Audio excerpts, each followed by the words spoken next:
기아 자동차 부스에 도착을 했는데 우측에 딱 봤을 때 기아 EV9 모델이 있습니다. 그리고 왼쪽에는 EV6 GT 라인 모델도 있습니다. 가까이 가서 좀 보도록 하겠습니다.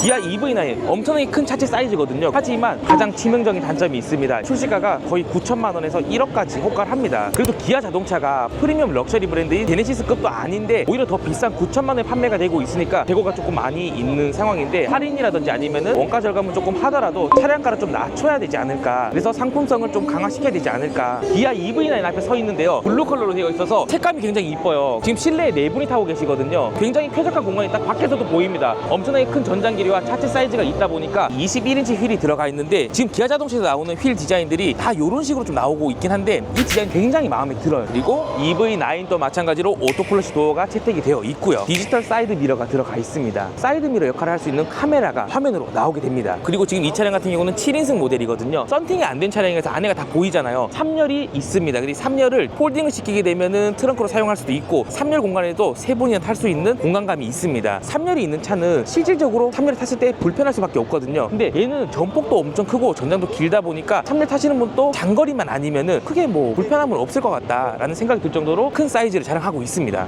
지금 트렁크 공간을 보고 있는데 3열이 지금 폴딩이 되어 있는 상태입니다. 이 3열을 올려보도록 하겠습니다. 3열 시트를 조절할 수 있는 버튼들이 있는데 라이트, 레프트, 3열 시트 폴딩을 올리게 되면 당연히 트렁크 공간은 좀 줄어들겠지만 7명이 탈 때는 당연히 올려야겠죠. 근데 활용도에 따라서 필요에 따라서 3열을 쓰지 않을 때는 넓은 트렁크 공간을 이용할 수 있습니다. 그리고 220V 단자도 다 들어가 있네요. 들어오자마자 시인성이 잘 돼 있는 계기판이 보이는데 일체형 디스플레이가 들어가 있습니다. 요새 기아 자동차들은 모두 일체형 디스플레이 채택을 하고 있고 기아 EV9에도 당연히 채택이 되어 있네요. 컬럼식 기어 노브도 핸드 뒤쪽에 위치를 하고 있고 기어 노브 자체가 센터에서 빠지고 공간감을 살려놓으니까 실내 공간 활용성이 더 높아진 것 같습니다. 이 센터 콘솔 하단을 보시게 되면 히든 수납함이 있습니다. 히든 공간들이 또 있거든요. 그래서 이쪽도 활용도가 굉장히 높을 것 같고 이 센터 콘솔 안쪽으로 보시게 되면 C타입 단자들도 잘 들어가 있습니다. EV9 판매가가 9천만 원 정도 되는 차량이다 보니까 실내 옵션이 당연히 풍부해야 되거든요. 지금 7인승 모델은 2열이 2명만 탈 수 있게 중간 통로가 있으면서 독립 시트로 구성되어 있고 하단에 보시게 되면 2열도 전동 시트가 채택이 되어 있습니다. 도어 패널을 보시게 되면 열선 시트와 통풍 시트가 모두 다 들어가 있습니다. 2열인데도 불구하고 이 썬블라인드는 수동으로 보이네요. 제가 딱 탔을 때 2열 자체가 거의 팰리세이드보다 더 큰 공간감을 주고 있거든요. 패밀리카로 쓰기에는 제격이다. 전기차를 타야 되는데 좀 큰 차를 타고 싶다 하시는 분들은 웬만한 수입차보다는 이 EV9이 좀 더 경쟁력이 있지 않을까. 그래서 많이 판매가 되고 있지 않을까 싶습니다.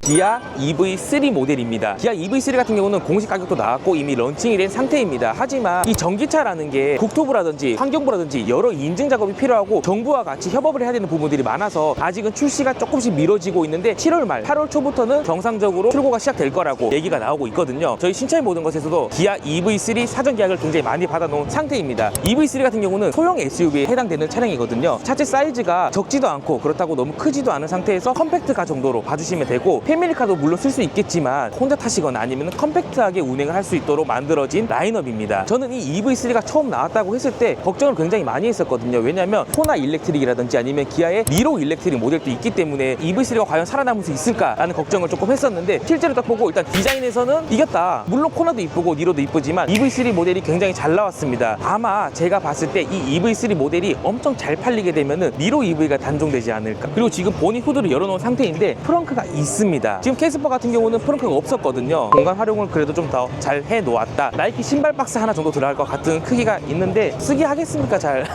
멀리서 봤을 때는 니로 일렉트릭이랑 크게 차이를 못 느낄 정도로 디자인은 좀 평범하긴 해요. 단순하기도 하고 그래서 더 무난하기 때문에 인기가 많을 것 같고요. 이 차의 메리트는 뭐냐면 지금 낮은 등급으로 시작을 했을 때 4,208만 원에 출시가 되었습니다. 너무 비싼 가격이 아니냐라고 하는데 저희는 전기차 보조금이라는 히든카드가 있습니다. 국고 보조금도 있을 거고 사는 지역에 따라서 지자체 보조금을 받다 보면 3천만 원 초반대에도 구매를 할 수 있는 메리트가 있기 때문에 이 EV3가 굉장히 기대가 되는 모델입니다. EV6라든지 현대자동차의 아이오닉5 차량은 전기차 보조금을 받더라도 아무리 옵션이 없는 기본형 트림으로 산다고 해도 4천만 원, 5천만 원대까지 올라가는데 금액적으로 지금 전기차의 보급화라든지 대중화를 이끌기 위해서 EV3가 괜찮은 가격에 출시가 되었습니다. 소형 SUV에 들어가기 때문에 웅장하거나 큰 차체를 자랑하진 않거든요. 컴팩트한 딱 사이즈 딱 그 정도라고 봐주시면 되고 휠을 보도록 하겠습니다. EV9에서 봤던 그 휠이 휠이 작아진 그냥 미니멀한 게 들어가 있다라고 보시면 되고, 전체적인 옆 디자인을 봤을 때도 EV9을 눌러넣고 압축시켜 놓은 미니미 모델이라 보시면 됩니다. 미니미 모델. 지금 트렁크가 열려있는 상태예요. 안쪽에 보시게 되면 2열 폴딩이 되어 있습니다. 2열 폴딩이 거의 평탄화가 나오고 있어요. 차박을 하긴 힘들겠지만 그래도 트렁크 활용도는 굉장히 좋다. 지금 전동 트렁크 옵션이 들어가 있습니다.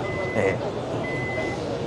요 히든 공간에 수납 공간이 굉장히 큽니다. 스페어 타이어가 들어가지 않는데도 이 정도 공간 확보를 해놓은 거는 그냥 쓸 데가 많을 것 같아요. 그리고 트렁크 크기도 굉장히 쾌적한 정도로 사이즈가 잘 나오고 있습니다. 그리고 후면 루프 스포일러 쪽으로 보시게 되면은 따로 스포일러는 없지만 굉장히 스포티하게 굴곡을 잘 만들어 놓고 캐릭터 라인을 잘 잡아 놓은 것 같습니다. 일반 빵빵한 컴포트 시트가 아니고 스포츠형 시트가 들어가 있는 거 볼 수 있는데, 이런 부분들 때문에 좀 더 세련되고 그리고 좀 스포티한 감성을 가지고 있는 차량입니다. 그리고 도어 패널 보시게 되면은 열선 시트가 있고, 핸들 열선도 지금 도어 패널에 붙어 있네요. 이런 경우는 또 처음인데, 그리고 통풍 시트가 들어가 있고요. 그리고 EV3도 EV9이나 EV6처럼 마찬가지로 컬럼식 기어가 핸드 뒤쪽에 있어서 센터 터널 쪽에 이제 공간 활용도가 훨씬 더 높아졌습니다. 휴대폰 무선 충전도 들어가 있고요. 오토홀드라든지 서라운드 뷰도 들어가 있습니다. 스티어링 휠에 드라이빙 모드를 조절할 수 있는 버튼도 들어가 있어서 감성마다 좀 더 올라갈 수 있고요. 지금 2열에 탑승을 했습니다. 실내 공간감은 굉장히 넓습니다. 소형 SUV이다 보니까 많은 공간감을 기대하면 안 되지만, 이 정도면은, 그리고 뭐 이 정도면은 굉장히 쾌적한 실내 공간 자랑을 하고 있고, 지금 스피커를 보시게 돼도 하만카돈 오디오가 지금 들어가 있고요. 2열 열선 시트는 적용이 되어 있습니다. 선루프 같은 경우는 파노라마가 들어가지 못하는 크기이긴 합니다. 일반 선루프가 채택이 되어 있는 EV3를 볼 수 있고요. 기능 자체가 기본적으로 적용되어 있는 게 많아서 풍부하다라고 느껴지고 있고, 물론 옵션이나 등급에 따라서 차등은 좀 두긴 하겠지만 그래도 괜찮은 가격대에 출시가 되었다. 충전이 딱 되었을 때는 롱레인지 기준으로 500km 정도 갈 수 있대요. 주행거리가 높으니까 당연히 전기차로서의 활용도라든지 품질 자체도 굉장히 업그레이드가 돼서 신차 출시가 되었습니다. 빨리 이게 인증이나 이런 부분이 다 해결이 되어서 출시가 되고 하면은 제가 실제로 실차를 가지고 와서 주행 리뷰라든지 시승기를 제대로 한번 더 찍으면서 EV3를 구매 계획하신다면 좀 도움되실 수 있도록 정보를 준비하도록 하겠습니다. 자, 다음은 대체 불가, 비교 불가, 바로 기아 카니발 차량인데요. 하이브리드 모델로 전시가 되어 있습니다. 카니발 차량도 페이스리프트가 되었거든요. 외관 디자인이라든지 새롭게 바뀐 모델로 지금 쇼카가 준비되어 있습니다. 그리고 이번 라인업부터 카니발도 하이브리드 모델이 신규 라인업으로 출시가 되었습니다. 하이리무진도 마찬가지고, 일반 탑도 마찬가지고, 하이브리드, 디젤, 가솔린 이렇게 세 가지 라인업으로 출시가 되었기 때문에 상품성이 좀 더 확대되면서 소비자층을 사로잡은 것 같습니다. 이 카니발 같은 경우는 실제로 하이브리드가 없어도, 그리고 디젤이 없어서 가솔린만 판매를 한다고 하더라도 엄청 잘 팔릴 차량입니다. 왜냐하면 MPV 차량이잖아요. 다목적 차량이다 보니까 지금 현대에서는 이 차량을 비교할 수 있는 차가 스타리아 정도가 있는데, 아무래도 스타리아보다는 이 카니발이 선호도가 더 높은 건 사실입니다. 확실히 이 기아 부스에서 카니발은 가족분들이 많이 보고 계시네요. 인기가 제일 많은 것 같은데요? 기아 자동차의 모든 걸 갈아 넣은 모델이라고 보시면 됩니다. 주력 차종이고요. 이 차량은 앞으로도 절대 없어지지 않을 차량입니다.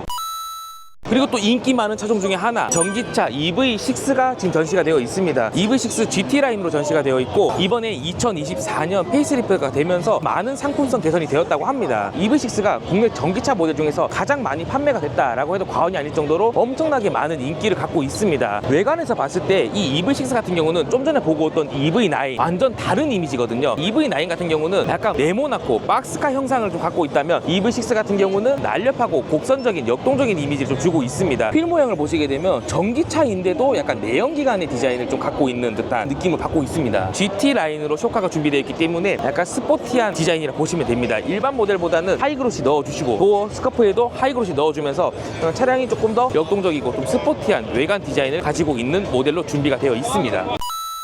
이 차량 바로 기아 타스만 차량입니다. 뒤에 보시게 되면은 픽업 트럭이거든요. 보통 픽업 트럭 같은 경우는 북미라든지 호주 이런 쪽에서 왕성하게 판매가 되고 있고 수요가 되고 있는 모델인데, 아직 국내 시장에서는 접근하기가 굉장히 어려운 차종입니다. 국내 픽업 트럭의 독점자는 바로 렉스턴 모델이거든요. 이번 기아 타스만의 양산 소식은 렉스턴에게 도전장입니다. 렉스턴 긴장해야 됩니다. 지금 이 타스만 같은 경우는 5급이거든요. 안에 지금 엔진은 없는 걸로 알고 있어요. 제가 외관도 아직 위장막은 아니지만 카모플라주로 약간 위장을 좀 시켜놓은 모델로 지금 들고 왔고, 이 차량이 실제로 출시가 됐을 때는 어떤 디자인이 나올지 아직은 공식적으로 나온 게 없습니다. 실제로 양산이 되고 공식 런칭이 됐을 때는 조금 바뀌는 부분이 있을 거라고 예상을 하고 있습니다. 출시 가격대는 아무래도 렉스턴이 있다 보니까 너무 비싸게 출시가 되면은 판매가 안 될 거예요. 그래서 예상 가격은 한 5천만 원에서 터거까지 가도 6천만 원 정도대 출시가 예상되고 있고요. 전면부로 봤을 때는 미국에 양산을 하고 있고 판매가 되고 있는 기아 자동차의 텔루라이드 모델의 형상이 조금 보이는데요. 뒤쪽은 픽업 트럭으로 되어 있기 때문에 화물 차량으로 들어간다 있습니다. 그리고 이 화물 차량은 사업 업무용 자동차로 쓰기에도 굉장히 좋습니다. 왜냐하면 화물차로 들어가기 때문에 자동차세가 너무 저렴한 것도 가장 큰 장점이고, 그리고 부가세 환급이 되는 차량이기도 하거든요.